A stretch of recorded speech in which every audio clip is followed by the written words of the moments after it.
ஆனால் 2021 கைவிட்டுட்டீங்களே. நான் என்ன தப்பு செஞ்சேன் சொல்லுங்க? நான் என்ன தப்பு பண்ணேன்? உதாரணமாக 93 நீங்கள் ஜெயிக்க வச்சிங்க, 96 தோத்தேன். மறுபடியும் 2001 என்ன பண்ணீங்க? ஜெயிக்க வச்சிங்க.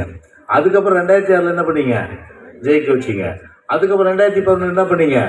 ஜெயிக்க வச்சிங்க. ஆனால் 2021 கைவிட்டுட்டீங்களே. நான் என்ன தப்பு செஞ்சேன் சொல்லுங்க? நான் என்ன தப்பு பண்ணேன்? இல்லை ஊரட்சி ஒலையில் போட்டேன்னா, கட்ட பஞ்சாயத்து பண்ணேன்னா, இல்லை கள்ளச்சாராயம் காய்ச்சினேன்னா, ரவுடி மாமல் கேட்டேன்னா, இல்லை அடாவடி தண்டம் பண்ணி பொறிக்கு தண்டம் பண்ணி ரவுடி தண்டம் பண்ணேன்னா சொல்லுங்கள் பார்க்கலாம் யாராவது. அப்படி இருந்தால் நான் அரசியல் விட்டு நான் போயிடுறேன். நான் அந்த மாதிரி என்றைக்குமே அனைத்து இந்திய அண்ணா திராவிட முன்னேற்ற கழகம் கிடையாது. ஜெயிக்குமாரும் அது மாதிரி என்றைக்கும் அந்த மாதிரி நினைக்காது. அப்படி உங்களை சுற்றி தான் நான் இன்னும் 10 எலெக்ஷன் நான் நிற்பேன். அதுவும் ராயபுரம் தான் நிற்பேன்.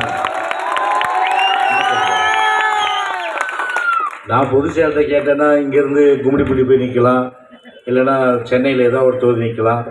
இந்த மயிலாப்பூரோடு சொன்னாங்க. அடப்பட எனக்கு ஒரே ஒரு சொந்த ஊர் தான் ராயபுரம் தான்.